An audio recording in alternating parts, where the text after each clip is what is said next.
Hello and welcome to another episode of Full Court Finance here at Zacks. I'm your host, Ben Rains.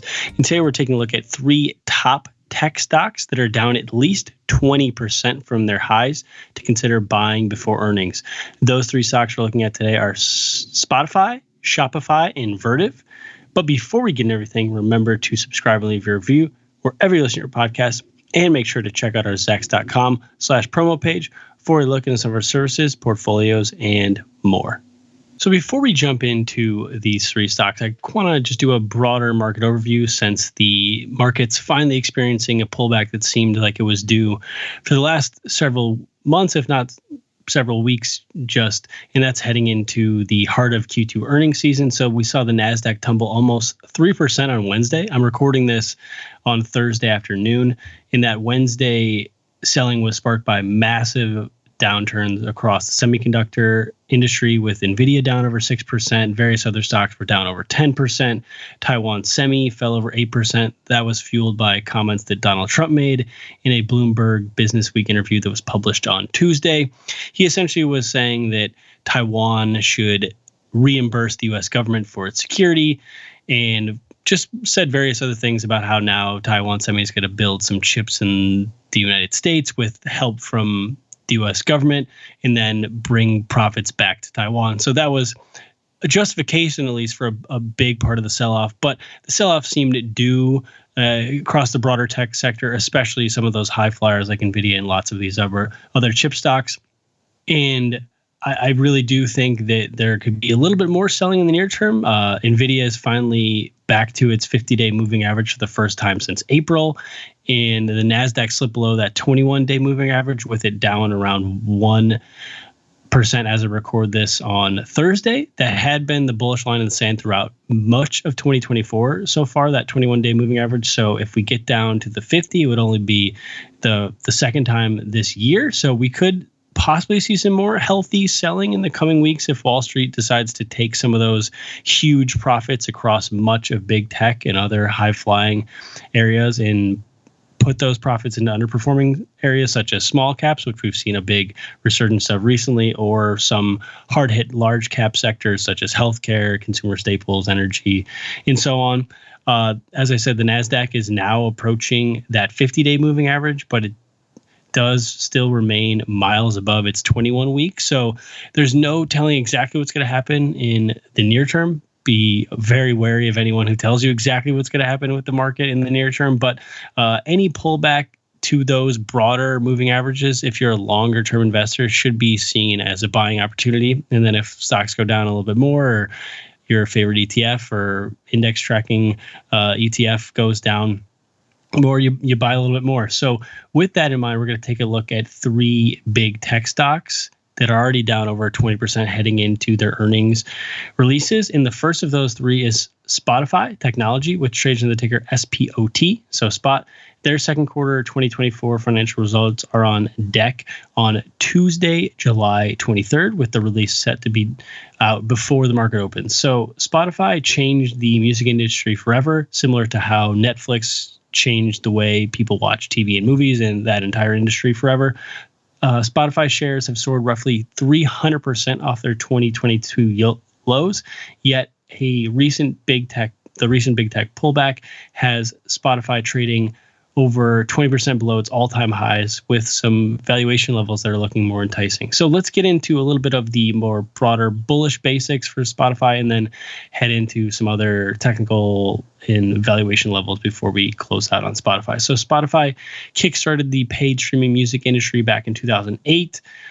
It's thriving despite competition from some of the biggest companies in the entire world, Apple, Amazon, and Alphabet, with users flocking to Spotify for music, podcasts, and more recently audiobooks. The company's nearly doubled its revenue between 2019 and 2023, and it grew its monthly active users by 19% year over year in the first quarter of 2024 to 615 million across nearly 185 markets.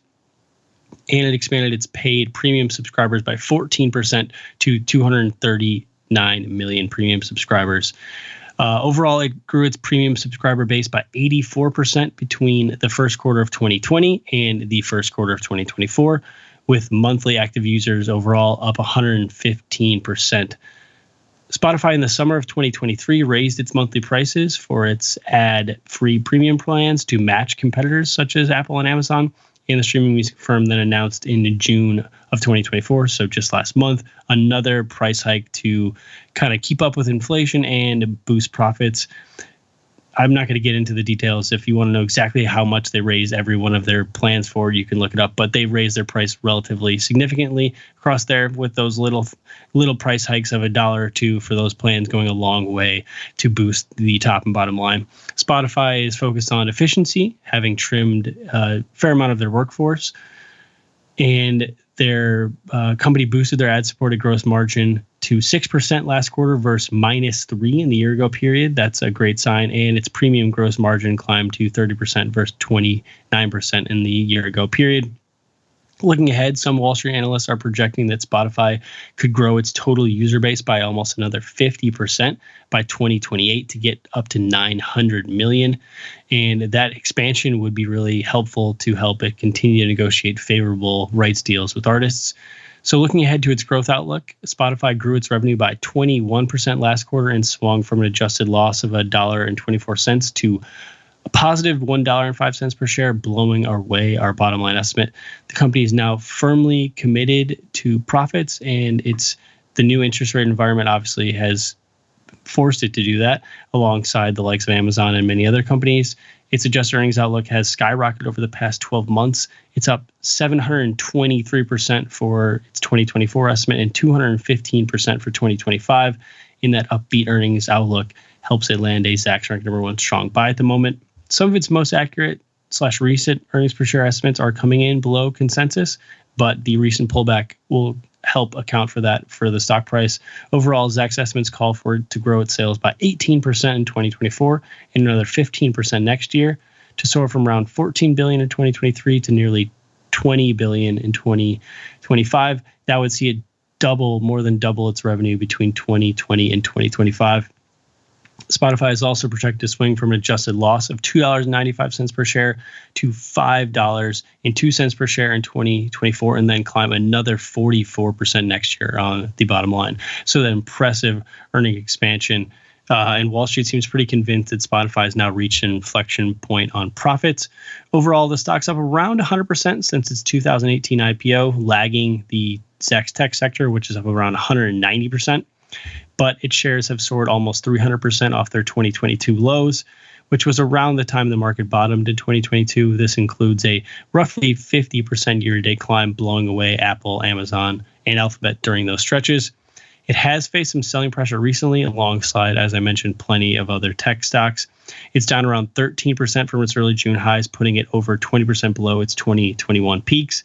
It's now trading below its 21-day and 50-day moving average, and at its most oversold RSI levels over the last several years. Any pullback down to that 200-day moving average, which is around $240 per share, would likely mark a screaming long-term buy if you're someone who's bullish on Spotify. And it's now trying to possibly find support at its 21-week moving average for a longer dated trend line to focus on. The stock's trading at 48 times forward 12-month earnings, which is obviously hardly cheap, but it traded as a high as 175 times forward earnings over the last year alone. And its PEG ratio, which factors in the long-term earnings per share growth outlook, comes in at 0.6%, offering a 67% discount to the broader Zacks tech sector. So any more near-term selling heading into that report on Tuesday, July 23rd could set up a potential better buying opportunity for longer-term investors. But if your outlook is pretty positive on Spotify, it's down 20% from its all-time highs, and it looks like it's finally turning the corner on profits in an area of the economy that's going to continue to grow that streaming business. So certainly worth considering Spotify heading into its earnings release next week. Now we're going to go on to another company, that is Shopify, which trades the ticker SHOP, and they report their Q2 2024 results on August 7th. So still a little bit to go before that report. Shopify was a former COVID superstar high flyer that then got crushed amid higher interest rates and slowing growth after that massive boom on all things e-commerce. But things are turning around, and the e-commerce firm appears worth consideration, with it still trading over 60% below its all-time highs. Shopify tumbled again after its Q1 earnings release after the company swung to a surprise loss in the first quarter and warned that the sale of its logistic business would weigh on its second quarter revenue growth. So let's see why it still looks like a buy, though, for longer-term investors. Shopify provides what it has dubbed the essential internet infrastructure for commerce, grew in an e-commerce world by focusing on the seller, while Amazon really only cares about the consumer. So that's the biggest real difference between those businesses, is Shopify is focused on helping companies get to their goals, where Shopify or Amazon's really just focused on getting things to anyone they want as cheaply as possible. The firm helps companies with everything from site design and sales and marketing to payments and much more. They make money off recurring subscription fees and various add-ons. It grew its revenue by 65% on average between FY17 and 2021, as everyone had to bring their business online. It then posted even higher growth before that, but those days of 60% growth on the top line are just over. This figure makes sense because they're inching now towards revenue that could get up to $10 billion in the coming years. And its customer acquisitions are slowing in a more saturated market. Shopify made up for that slowing sales expansion by raising its prices in 2023 for the first time in over a decade. And on top of that, it's now committed to boosting its bottom line, as I said, with Spotify and many others that had kind of come to age in a world of rock bottom interest rates. More recently, JP Morgan put out a note from one of its analysts that's pretty bullish on the stock, noting that the e-commerce market is really huge, and it believes that it's only captured around 11% of that. And they said, the analyst note said that every point of share could be worth nearly $600 million in annualized revenue. So if they're able to slowly grow just more and more in the coming years, that could be really huge for the top line growth. And they also noted that Shopify's investment in research and development surpasses that of its competition, and it's helping keep the company at the cutting edge. So overall, revenue climbed 23% in the first quarter, up 29% when you adjusted for the sale of its logistics business. And it posted an impressive surprise for adjusted earnings in the first quarter, beating our estimate by 25%. And it's now beat by 57% on average over the trailing 4 periods. Looking ahead, we're calling for 20% revenue growth this year to go from about $7 billion to $8.5 billion, and then another 19% revenue growth next year to get all the way up to $10 billion. So adding $3 billion to the top line between 2023 and 2025. And then on the bottom line, we're calling for 34% adjusted earnings growth this year, and then 24% adjusted earnings growth next year. And overall, its earnings revisions have trended heavily in the right direction over the last year, with its 2024 estimate up over 370% and its 2025 estimate up around 70%. So that's improved significantly over the last year as it focuses on the bottom line. And its most accurate estimates, so those most recent estimates we have, are coming in solidly above the current consensus for Q1 and 2024, with Q1's figure up 15% above consensus and 2024's estimate up 21%. And this helps it land a Zacks ranked number 2 buy at the moment. As I mentioned up top, Shopify is down around 60% from its November 2021 highs, even though it's soared about 145% off its lows of 2022. It's down 18% year to date, yet it's still up over 2,000% since its IPO. It's currently trading below its 50-week moving average and its 200-week moving average, but it's trading right below that 50-week moving average, and it's trading in between its 200-day and 50-day moving average after getting rejected at its 200-day recently.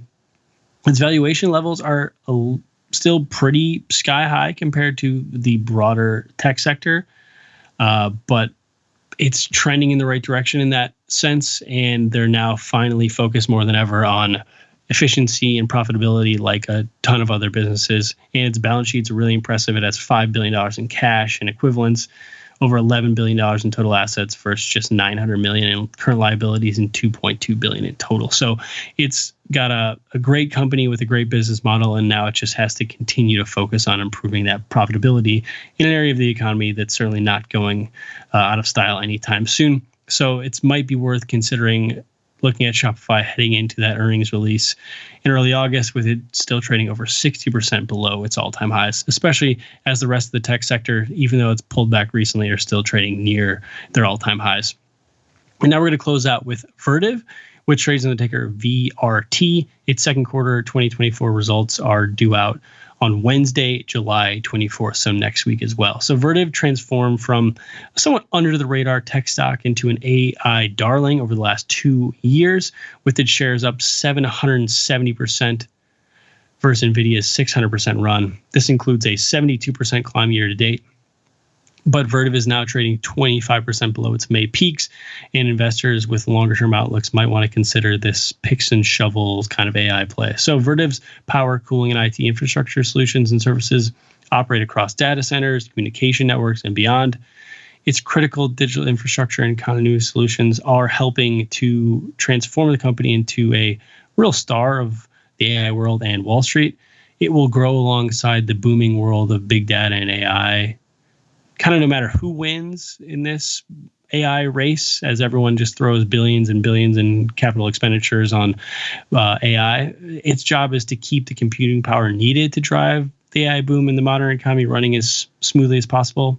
So it's kind of behind the scenes, as I said, sort of picks and shovel play. It's even partnered with NVIDIA on a project to help solve the future of data efficiency and cooling challenges. It posted 14% sales growth during the first 2 years as a public firm, and then 21% top-line expansion last year. Vertiv grew its Q1 2024 organic orders by 60% and closed with a record $6.3 billion backlog, reflecting what its CEO called increasing pipeline velocity and acceleration of AI-driven demand. As I said, Vertiv is a company that should continue to grow as Amazon, Microsoft, and everyone else race to roll out more AI-focused data centers in the new tech arms race over the coming years and possibly decades. It's projected to post another 13% revenue growth in 2024 and then nearly 13% growth again in 2025, adding nearly $2 billion to the top line between 2023 and 2025 to get just under $9 billion next year. It's projected to boost its adjusted earnings by 38% this year and then another 30% next year, after posting over 200% adjusted earnings growth last year. Its earnings outlook has surged over the last year and improved slightly since its Q1 release to help it land a Zacks rank number 2 buy at the moment. As I said, the stock's trading over 25% below its all-time highs at around $80 per share. The stock is also trading below its 50-day moving average, but above its 200-day, which floats at around $86 per share at the moment, which, if you're a longer-term investor, might be a great buying opportunity for that stock. It's now trading at some of its most oversold RSI levels since the early days of 2023. So that could be another entry point to consider looking at the moment. It also pays a dividend. It's repurchasing its own stock, and 10 of the 11 brokerage recommendations that we have are sitting at strong buys. It's also, I know it's trading around 25% below its highs. It's also trading 26% below its average Zacks price target, and it's trading nearly in line with the Zacks tech sector, despite its massive outperformance over the last 2 years at 28.8 times forward 12-month earnings. And just several weeks ago, it was trading at 39 times forward 12-month earnings. So this pullback has recalibrated lots of things for Vertiv stock. So another of these great long-term tech stocks consider buying that are down at least 20% heading into their upcoming earnings releases. So that does it for this episode of Full Court Finance. Until next time, I'm your host, Ben Rains. And remember, if you have any questions, please feel free to shoot us an email over at podcast@zacks.com. This material is being provided for informational purposes only, and nothing herein constitutes investment, legal, accounting, or tax advice, or a recommendation to buy, sell, or hold a security. Do not act or rely upon the information and advice given in this podcast without seeking the services of competent and professional legal, tax, or accounting counsel. Publication and distribution of this podcast is not intended to create, and the information contained herein does not constitute an attorney-client relationship. No recommendation or advice is being given as to whether any investment or strategy is suitable for a particular investor. It should not be assumed that any investments in securities, companies, sectors, or markets identified and described were or will be profitable. All information is current as of the date herein and is subject to change without notice. Any views or opinions expressed may not reflect those of Zacks Investment Research as a whole.